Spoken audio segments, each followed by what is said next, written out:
Oi pessoal, eu sou o Rodrigo do Kitnet HQ e hoje eu vou trazer uma história, um quadrinho genial, mas talvez não genial pelos motivos certos. Eu fui no final de outubro, né? Já estou gravando isso, já é final de setembro, mas eu fui no final de outubro, final de agosto, para o Jornadas Internacionais de Histórias em Quadrinhos. E lá, no Jornadas, que é um congresso acadêmico e tal, tem sempre uma banquinha da Comics, né? A Comics, que é do Jorge, e cujo irmão é o dono da editora Criativo, que está aqui. E esse gibi aqui só existe lá para vender. Não existe em outro lugar. Então eu comprei, inclusive se você quiser adquirir esse belo espécime, você pode falar lá com o Jorge da Comics, porque em outro lugar você não vai achar. Pelo menos eu acho que você não vai achar. Talvez na Amazon, mas eu acredito que não. Né? E o que é isso aqui? Então, assim, os quadrinhos norte-americanos tinham propaganda no meio. Um gibi norte-americano vem com propaganda. Um gibi brasileiro, não conseguia ter propaganda. Então, ficava sempre sobrando, porque o caderno é de 4 em 4 páginas. Ou, normalmente, de 8 em 8 páginas. Então sempre ficava sobrando algumas páginas em branco, ficava a página em branco aqui, porque não tinha publicidade. O que então as editoras, qual que é o nome da editora? É a JEP, se não me engano, né? Isso mesmo. Então a JEP, que é a Gráfica Editora Penteado, do Miguel Penteado, o que ela fazia? Pô, bota essa galera aí que trabalha aqui para fazer as histórias. E foi o que os caras fizeram. Colocaram a galera aqui do Brasil para fazer as histórias dos X-Men. Aí você tem, normalmente, o Gedeone Malagola escrevendo e o Walter Gomes desenhando. Né? Aliás, nessa edição tem até uma... Deixa eu ver se eu acho aqui.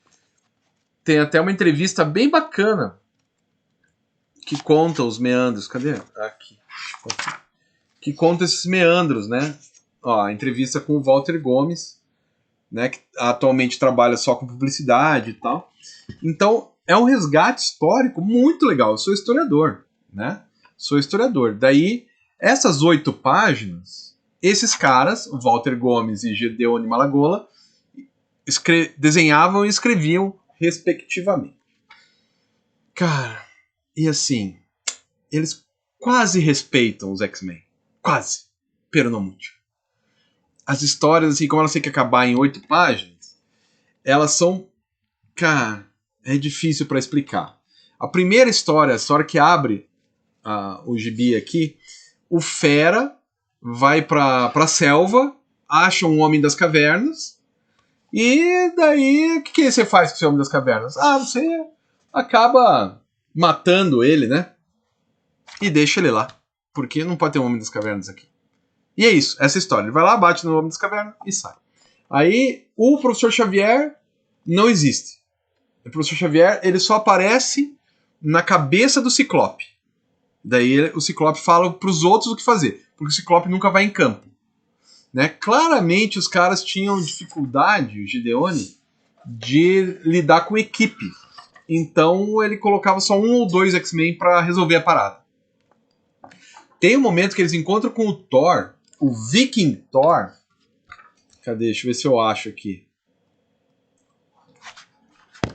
E o Viking Thor volta para a época dele, porque o Thor não está na época dos X-Men. Ele pertence a um outro tempo. Cadê aqui o Viking Thor? Thor, os X-Men, os X-Men enfrentam Thor, o Viking. Então, assim, respeita muito male o que eram os X-Men na época, o que eram os X-Men na época, assim. E... Cara, os desenhos nem sempre são... Bom, dá pra ver pela capa, pelo casar aqui, né? Deve ter algum problema, o cara tá dançando, né? O gigante também, tem algum problema no pescoço ali, né? Claramente, assim, os caras falavam, faz aí. E os caras provavelmente não tinham tempo, porque os caras não são ruins, não são artistas ruins. Mas você vê que foi feito, assim, a toque de caixa, sabe? Tipo, ó, pra amanhã, hein, galera? E o cara tem que produzir 8 páginas pra amanhã, né? Não contente nesse gibi aqui, também tem o Nick Fury, feito também aqui no Brasil, também para aproveitar essas pagininhas, né? O Nick Fury é um pouco menos ruim, porque afinal é história de detetive, história de espião e tal, é mais fácil, né? Você não precisa respeitar os cânones, os poderes, é mais simples, né? Já os X-Men, bicho, mas ao mesmo tempo é tão legal de ler isso. Talvez seja por eu ser historiador, mas eu acho que não. Eu acho que é legal pela curiosidade, né? Pelo inusitado, pelo tipo, como é que os caras resolviam esse tipo de coisa, né? Então daí eu acho que eu gostei demais. Assim, comprei e gostei mesmo, né? Talvez você não goste pelo brilhantismo, mas você gosta pelo ineditismo, pelo inusitado, pelo esquisito, né? Afinal, não é sobre isso que são os X-Men, pessoas esquisitas e tal. E pra mim a melhor história é com o Thor.